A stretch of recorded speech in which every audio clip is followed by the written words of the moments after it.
welcome to the Bailey Effect. Bailey Effect. If you all have not liked, shared, and subscribed to our YouTube channel, you still have time. Last week's episode is not on there because we Technical difficulties. yeah, so if you want to watch last week's episode, you're gonna have to watch it on Facebook, on our Facebook page, on my Facebook page, Shiante Bailey. So you'll have to go on there and watch it.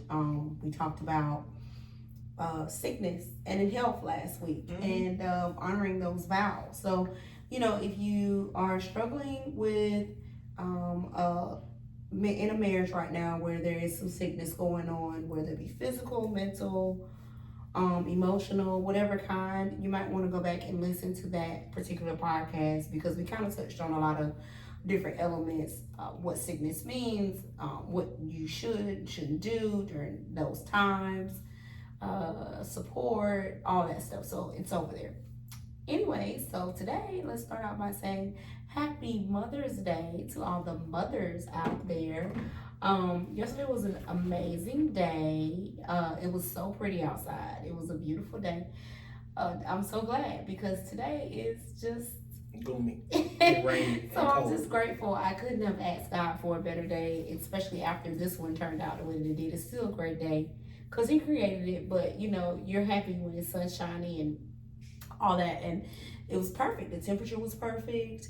And so yeah, it was a great Mother's Day. I've been celebrating Mother's Day now for 13 years. 13. And I don't know, each year I think it's better and better.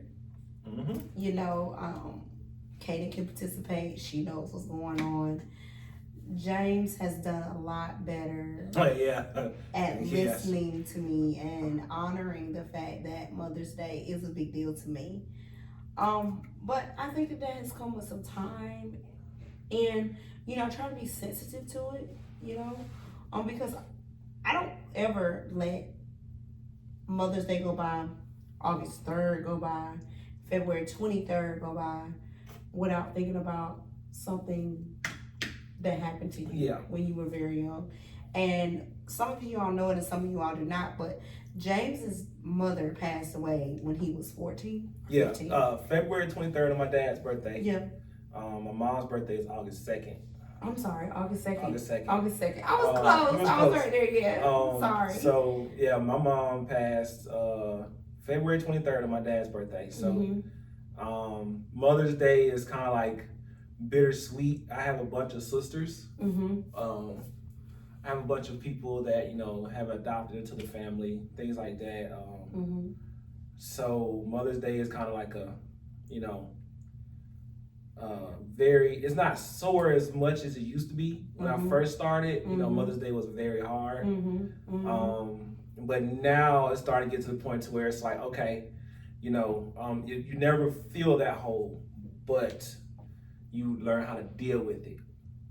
You don't feel it. You don't feel it, but you deal with it. You understand that. You understand that it's a hurtful time. You understand that it's a growing time though, because every year that Mother's Day go, I think it's this is year. My mom died in 24. This is year 24. Yeah, year 24.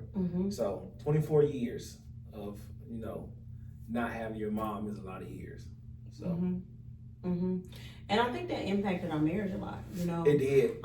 It did. Just from the simple fact that trying to celebrate me, like you're saying, was the sweet part, but then thinking about the fact that you couldn't celebrate with your mom anymore.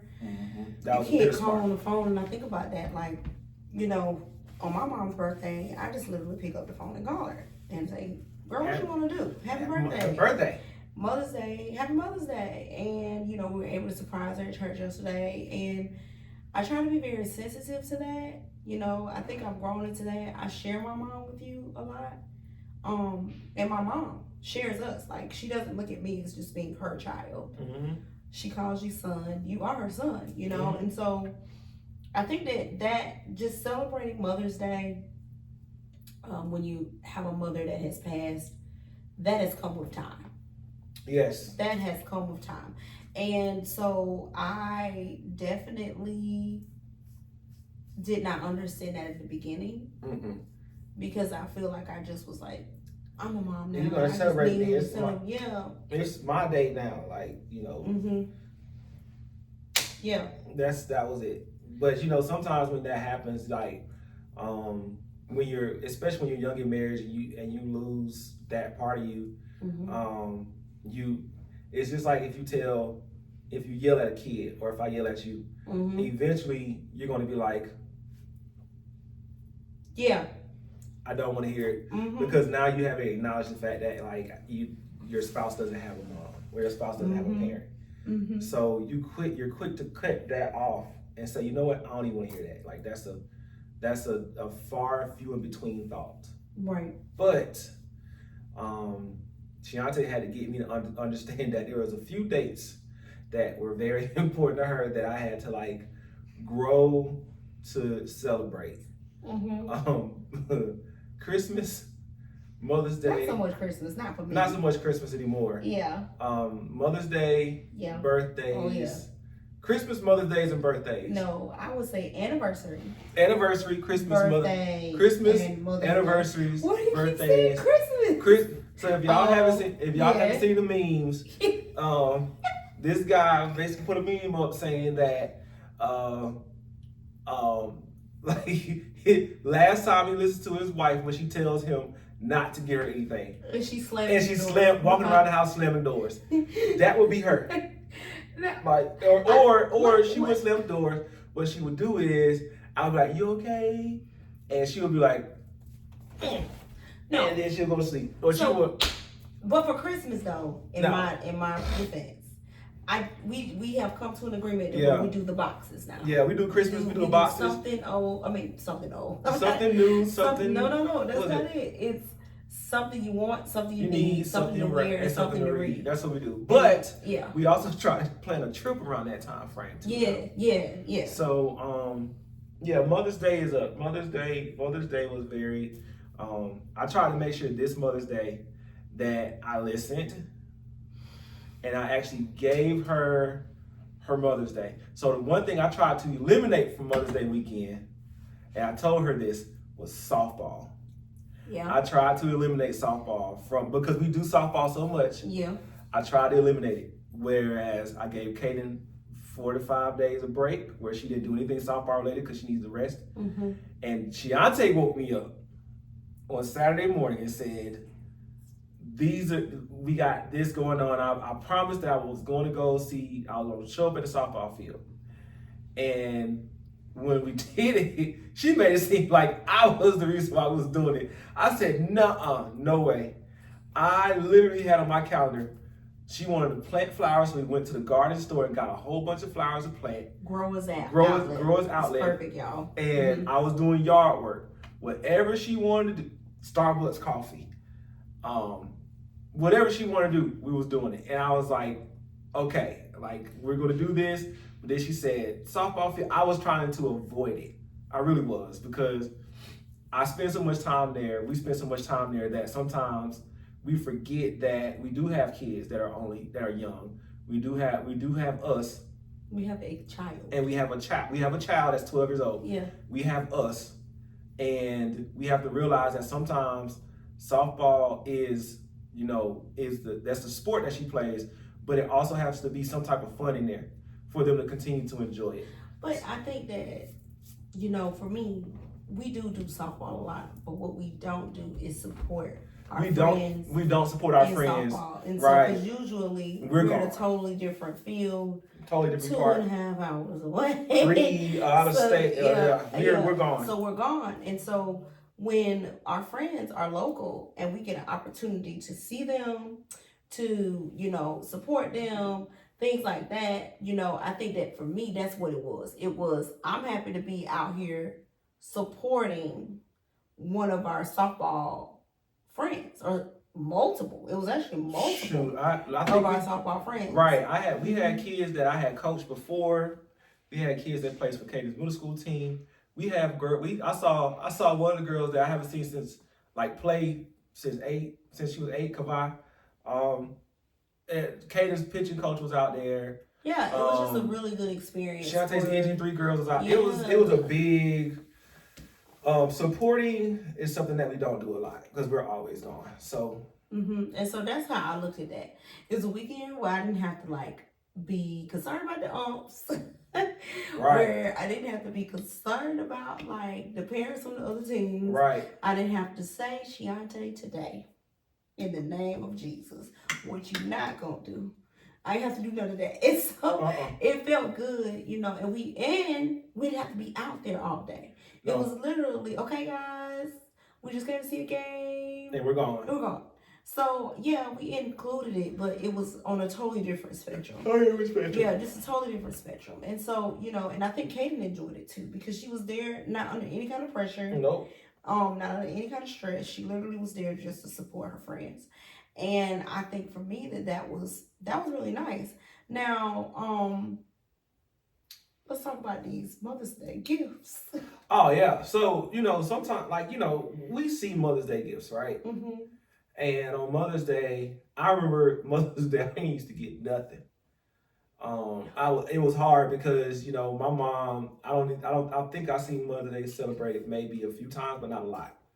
So growing in our marriage, I didn't really know how I didn't know how to celebrate nothing. I didn't know how to celebrate any type of accomplishments, any type of anything.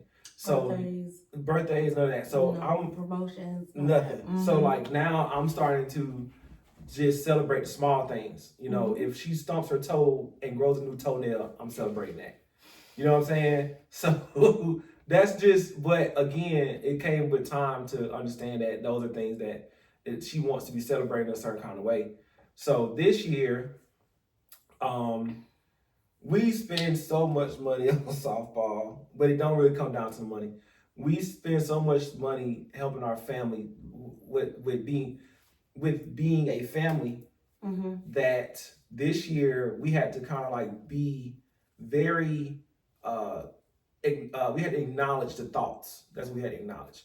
So this week, I think last week, Shiante had a cup that I got her from Buc-ee's. First, we were coming home from the space camp. We stopped by Buc-ee's and got her a cup that said Mom, Mommy, Mother, Bruh. Mama, Bruh. That's what it was. And the dog knocked her cup over in the basement. In the garage. In the garage. We have a 100, that cup probably, I don't know if it shattered. It just broke the little top off of it. No, that's what it was cracked. It was cracked. It was in something. Here. And this whole part was I think she just wanted another cup. So, she told me she wanted a Stanley Cup for months. And she just was waiting on this one specific Stanley Cup to come out. But I've been knowing her for so long that rose gold is her favorite color. And she wanted a cup. So one of the babies came in the house that we actually help out with, came in the house and was like, Miss Shiante broke her cup. And so we went to TJ Maxx and got her a new cup. And I was Hobby Lobby. And I was like, what the? You went and got a new cup?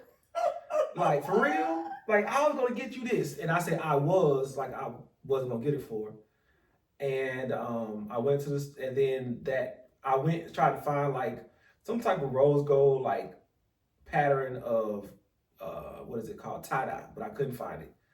So I said, all right, cheetah print, something like that. Try to do something. So what I did was I said, all right, cool. So Saturday, she woke up, she said, I miss my mom, mother, bruh cup or whatever. Sunday. And I pasted it on. I was like, oh, I'm so sorry your cup is broke. I'm so sorry. Like, do you really miss that cup? And she was like, yeah, I really miss my cup and blah, blah. Like, you don't understand. That was like my favorite cup. And I said, oh, it's okay.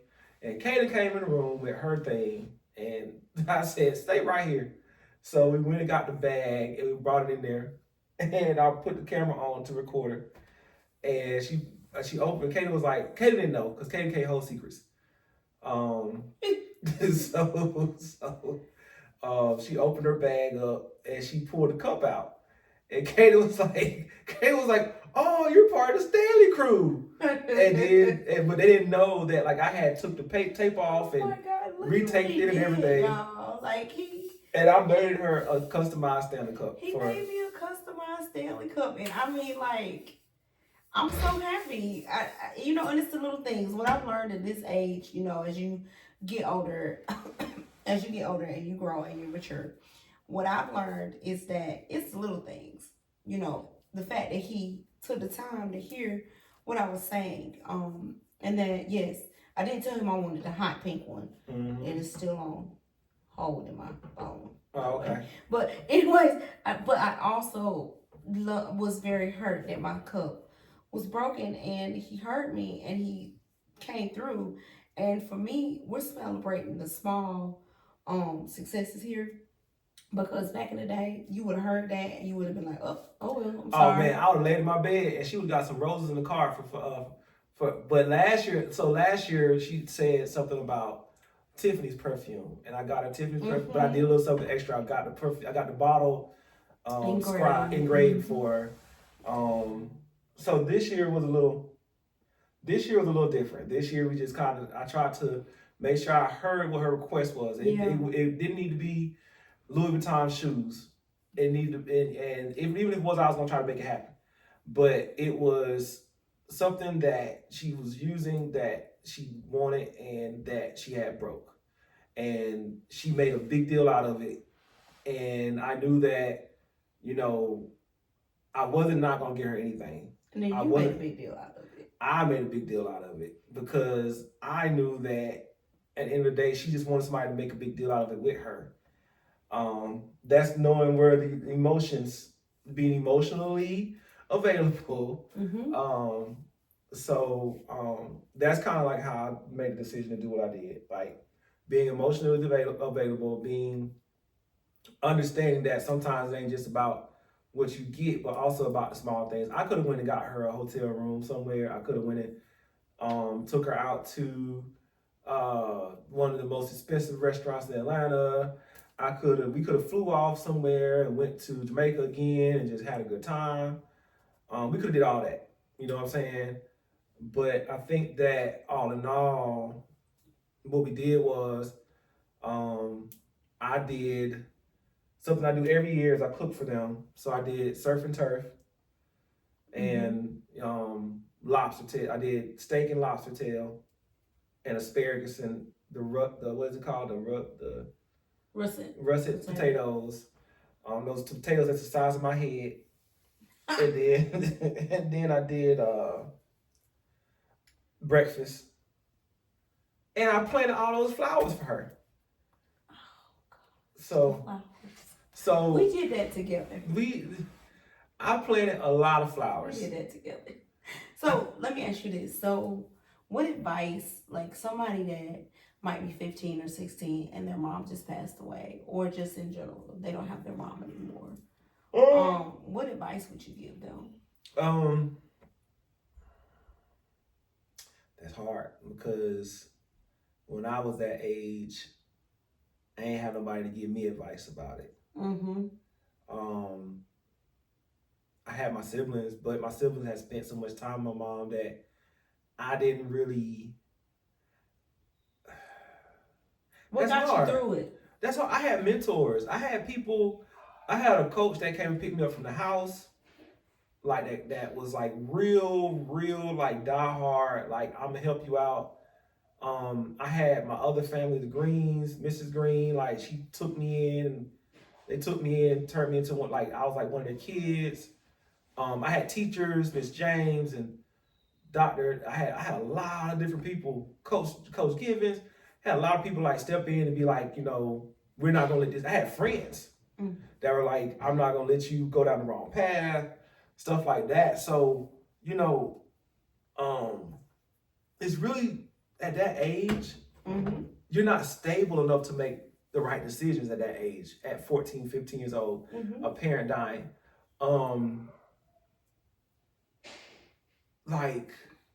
So I don't know what to give the advice to cause that's a hard time because you're still growing. That's a hard time to lose a parent. And I think that's the, you know what? I'm gonna give the parents advice, the dad or the sister or the brother or the mother that or the mom or I'm gonna give the siblings and the father who's left there, or the people who take them in as like adopt or like of like friends of the family. Okay. Make sure that make sure that person, that son, daughter, whatever, gets counseling. And the reason why I say that is because counseling wasn't big back in the day. I think it was big for us, but we just didn't look at it.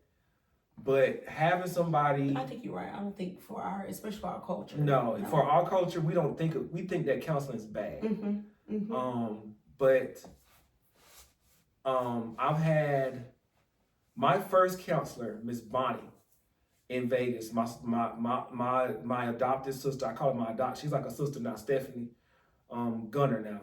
She was going to counseling, and she said, "James, you need to go talk to Miss Bonnie." She was part of the Air Force, and I went over and started talking to Miss Bonnie. And Miss Bonnie was a direct image of my mom. Great eyes, Caucasian, straight hair, and like she was sitting it straight to me. But it was easy to talk to her. I came here and I had Montana. Montana showed me the wheel of destruction, where you're good, then you're okay, like you're good and you're going through life, and then you tell a lie, and then that lie turns to another lie, and that lie turns to another lie, and then your lie is found out, and then you're doing damage control, and then y'all are good. She showed me that. Then we had Miss Laura, who was a marriage counselor. Miss Laura had to tell us, hey, y'all ain't on the verge of divorce. Y'all's marriage is probably one of the healthiest marriages I've ever seen. So if these little small things are making you try to go for a divorce, like you're getting divorced for the wrong reasons. She basically lets us know that y'all are a standard. So and you just gotta work on it. And you just gotta work on it. It's perfect. I have a VA counselor now. Shante has a counselor she meets with every week. So nobody should go through life without having someone to talk to on a level, especially at a young age, losing a parent. And if you don't understand that, find somebody that does understand that. Because losing parents, that is a hole that is very hard to fill. And you can't fill it with drugs, you can't fill it with alcohol, you can't fill it with partying, you can't fill it with sex, you can't fill it with any of that. It's just going to make a bigger and deeper hole. And hopefully somebody hears that and understands.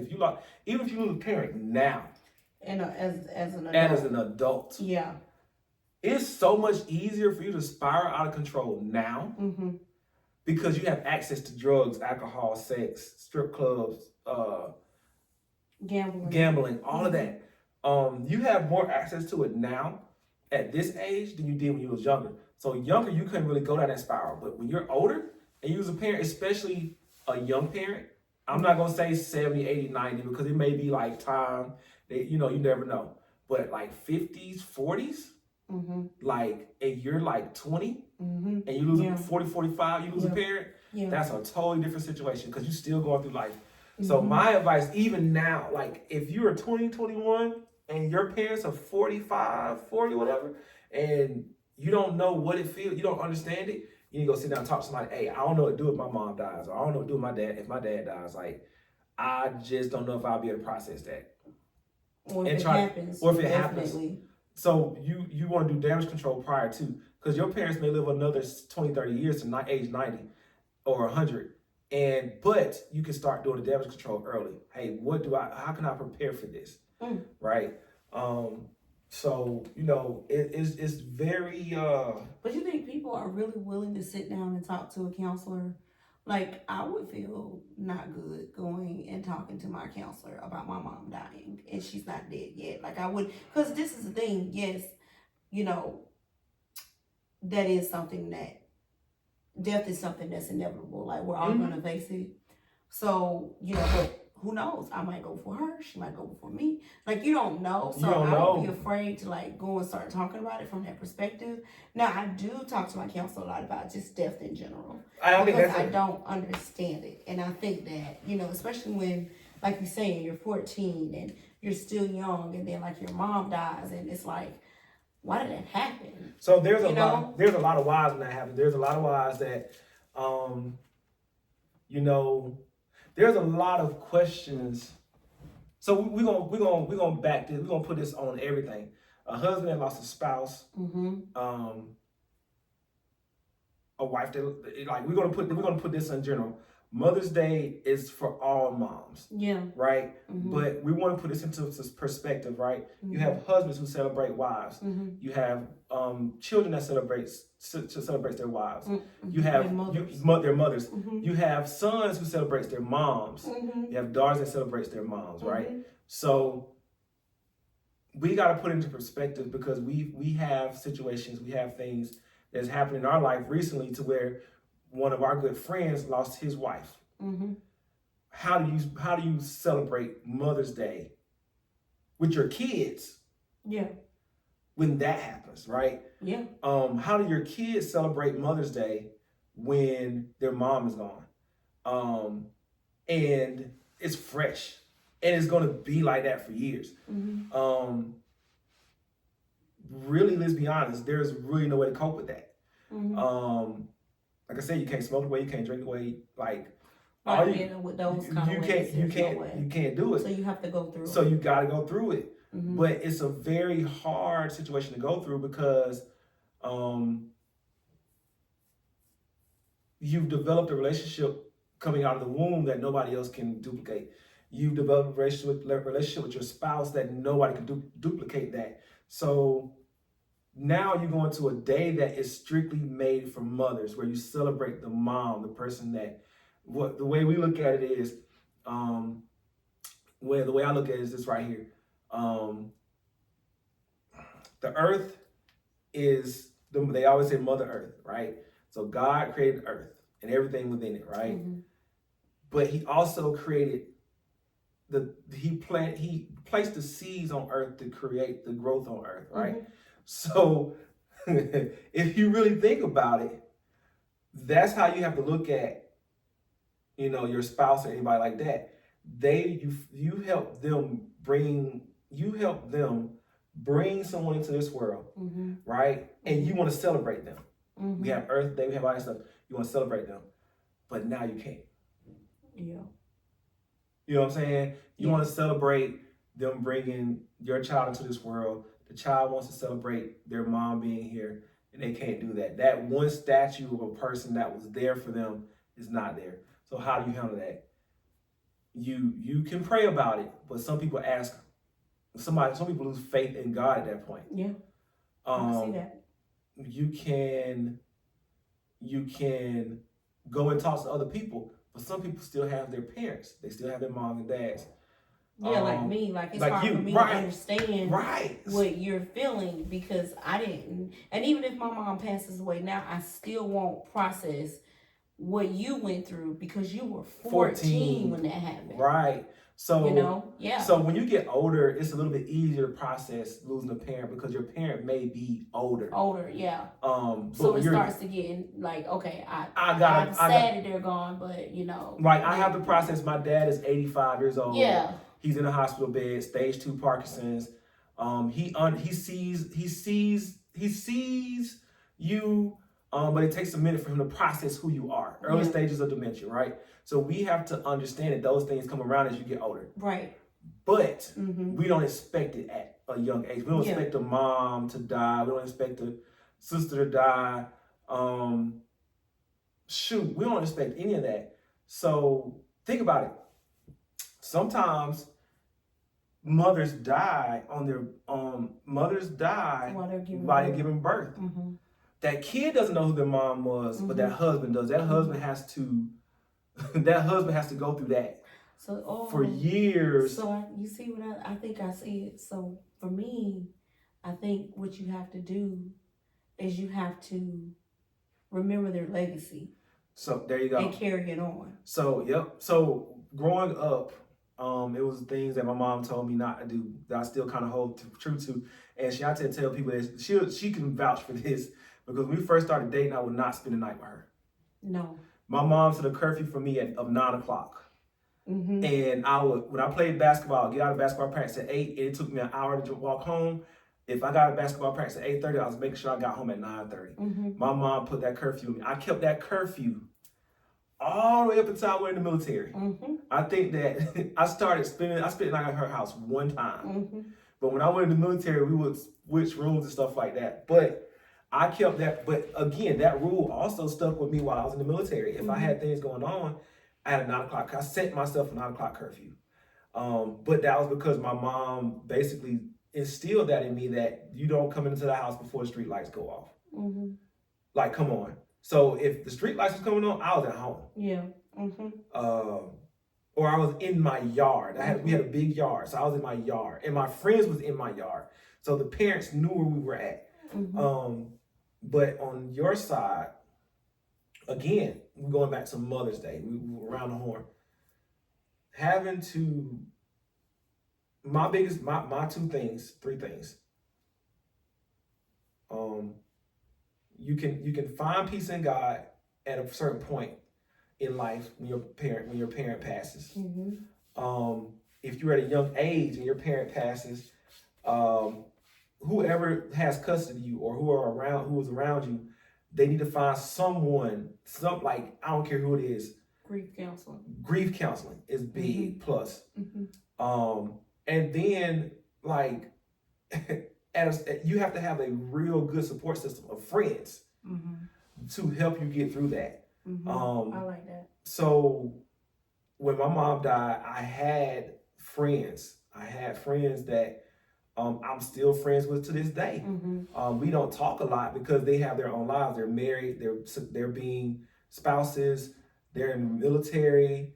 One of my friends here in Atlanta, he works in fields. He works with film. He's Jamil. He does a lot of movies. So, you know, we talk, we communicate, but it's not like it was when we were younger. So you saying if someone loses a family member, a parent, you know, especially if they're young, right? You know, you want to try to make sure that they search for and find a relationship with God. Yes. That they get some grief counseling. Yes. And that they have a good support system. Yes. Because that's how you overcome and process, because you got to walk through it. Right. And it's better to walk through it with those things than it is to walk through without anything. Yep. Or to be trying to, like, cover it up like you're not, because eventually it hits you. It's going to hit you eventually. Like you can walk around, the kids will walk around hard and tough, and big and strong. But I will tell you this from experience. My grades suffered, and my athletic ability suffered, because the person who was there, that was my biggest cheerleader, was not there. Yeah. So either it be spouse, either it be husband or wife at that time. The biggest cheerleader was gone. So as a spouse, you're going to need it, and especially the kid needs it. There's no way around that. The kid, especially at a young age, needs it, because everything suffers at that point. They don't know how to process. Women are emotional. They bring that emotional part. Mothers bring that emotional part. They are the nurturing part of your life. So when you don't have that, Mother's Day, you are mothering, you're nurturing someone. You're raising them. You're showing them emotions. It's okay to cry. It's okay to do this stuff. It's okay to that. It's okay to go iron your clothes. It's okay to go wash your behind. It's okay to do that stuff, right? But if they grow up without that, they got to have something there to replace that, and to teach them, hey, it's okay to do that. Yeah. It's okay to do this. Yeah. It's okay to rub your face in dirt and wash it off. You're a kid. Yeah. If your mom was here, she would tell you it was okay. Or she would spank your behind and tell you to go in there and take a bath. Either way, it's being a mom. It's being a mom. It is something that you don't have anymore. It's something that you don't have anymore. You want it, yeah. So I think that, we can end on that we just need to make sure that people know that they need support, they need a relationship with God, and they need some grief counseling, and I think that that's, something I'm grateful, that you're able to provide that insight. I hate that it had to happen to you, But you know, you can provide that insight from not from what you know, but from what you didn't know, right? And now what you know now from what you went through. It took me how many years? Oh my gosh, your mom died when you was 14. You didn't probably step foot in the counselor's office until you was 30. I didn't. Yes. Yeah. Las Vegas, Nevada was the first time I stepped foot. I'm 38 right now. Yeah. 8 years ago was the first time I stepped foot in a counselor's office. And so much had happened, so much damage had been caused at that point. It was almost just like I'm forced to come here. Right. Because my life has hit a rock bottom. So like at that point, I was glad that I had someone in my life at that point to say, "Hey, James, you need to go talk to a counselor." Yeah. Like I get it, but like you need to go talk to somebody. Yeah. And the thing about it is, when I went and started talking to a counselor, she took it all the way back to my childhood. Yeah. What happened to your childhood to put you in this place? Yep. And because you had never talked about it. I had never talked about it. So people don't understand that childhood trauma, especially from death of family members, because it wasn't just my mom, it was my sister and my mom. So my sister died, and then 9 months later, my mom died. Right. So 2 mother figures in a matter of 9 months. Compound grief, not understanding how to process that grief, and not understanding how to get through that grief. So, but I will tell you this, because of a lot of the promises that I made my mom prior to, I held on to a lot of those promises up until now. Like, I will always work, I will always have a job, and I will always treat, and sometimes it's hard, but I will always treat my wife the way that she deserves to be treated. Sometimes I don't think that's hard. Sometimes it's hard. Sometimes it is hard. But I was taught. My mom taught me patience. Yeah. And that's one thing I will say. My mom taught me patience. Patient. I'm right. So that's one thing that mothers teach too is patience. We do have some hot-headed moms. Yeah. But again, that's just the mother bear side. But moms teach patience. Husbands don't. I'm sorry, but we don't teach patience. I teach Kaden patience out there on the fishing pole, but other than that, I have to say, whoa, slow down. But that's another subject for another day. We're gonna go ahead and get out of y'all hair. We hope y'all enjoyed our talk today. Again, if you are not a subscriber to our YouTube channel, this will be on YouTube this week because I'm looking up there and it is on red. So it is recording. So this will be on YouTube. So go to our YouTube channel if you didn't start this from the beginning. Because you know Facebook, it goes away after 30 days. So YouTube, it'll be there for you all. Like, share, subscribe to The Bailey Effect. And we will see you all again next week. Bye. Bye-bye.